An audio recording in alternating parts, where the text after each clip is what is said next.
Toda vez que um acidente aéreo acontece, um dos primeiros alvos dos investigadores para chegar às causas é encontrar o gravador de voz e dados, mais conhecido como caixa preta. Em muitos casos, as informações contidas nesses equipamentos de segurança são utilizadas pela Justiça para ajudar a definir a responsabilidade. O que teria acontecido momentos antes da queda de um avião?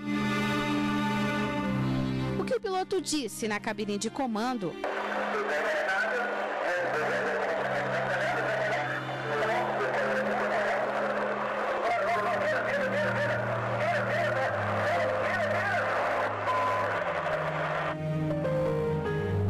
Qual a altura, velocidade e as coordenadas da aeronave antes da queda?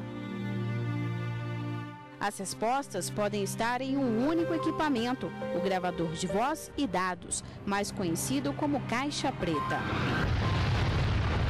As informações são tão valiosas que ajudam nas investigações e podem ser utilizadas em processos judiciais. A justiça ela tem um propósito específico, caso ela esteja de fato apurando, né, algum fato, tanto no âmbito criminal ou até mesmo a título de reparação civil, para lidar com esses dados. O que não se confunde com a utilidade desses mesmos dados para fins de prevenção. Então, para fins de prevenção, existe um sistema próprio estabelecido pela própria lei, com um órgão central que também tem essa competência específica que cuidará da investigação e prevenção do acidente aéreo. As caixas pretas, na verdade, têm cor laranja para facilitar a localização.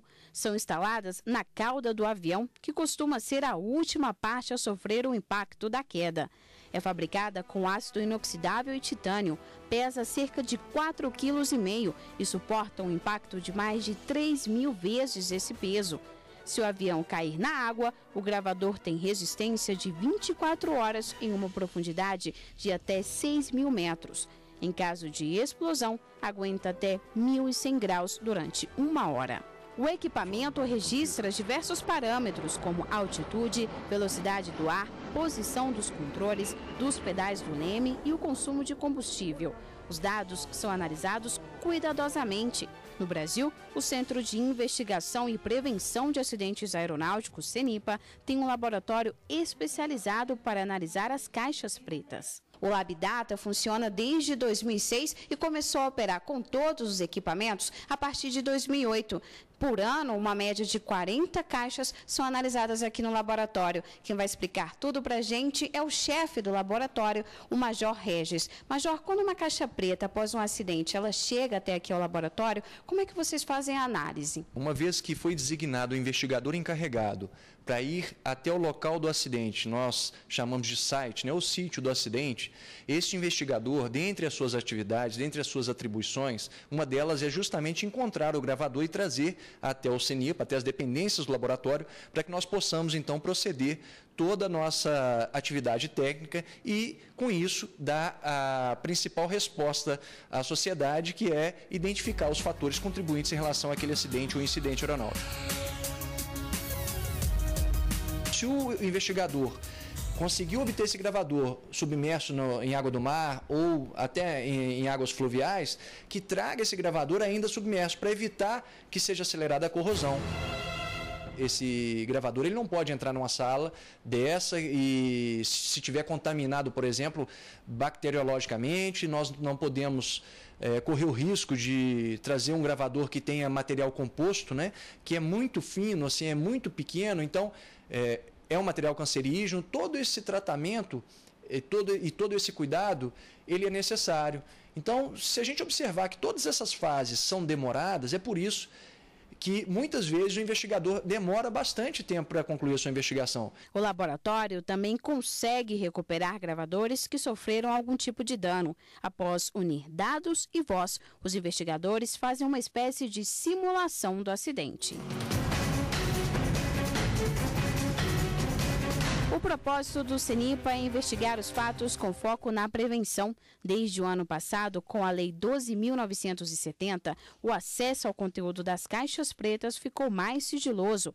Apenas com decisão judicial é possível obter as informações. Para a Justiça, os dados da caixa preta auxiliam no inquérito e nos processos judiciais.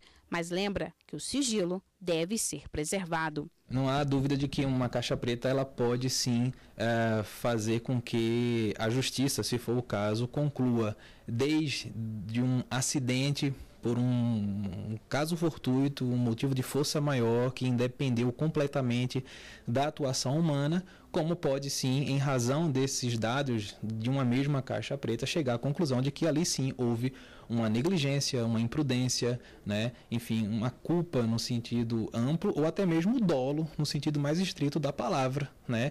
De uma provocação deliberada de um acidente aeronáutico. O princípio geral da investigação para fins de prevenção de acidente aeronáutico é o do sigilo, estabelecido na norma.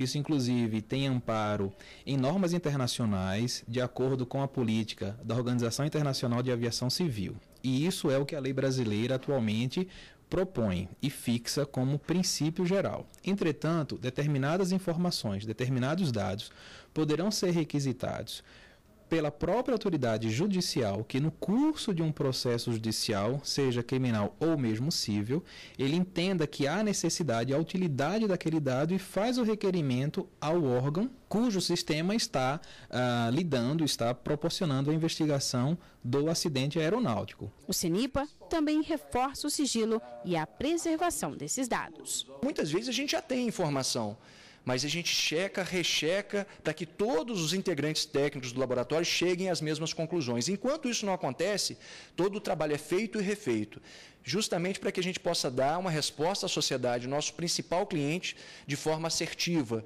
né? E que não venhamos a comprometer não o nome do laboratório, do CENIPA ou da Força Aérea, mas do país, do Brasil. Os acidentes aeronáuticos, eles naturalmente geram grande comoção, principalmente quando envolvem aeronaves de grande porte e que levam ao óbito de diversas pessoas, né? Entretanto, lidar com essas informações não pode, sob nenhum caso, custar, né? O custo do tratamento dessas informações não pode ser o prejuízo ou prejudicar a apuração do acidente aeronáutico. O que se pede, o que se quer e o que as normas internacionais e também a norma brasileira aponta é para o equilíbrio, para a discrição, né, para a serenidade.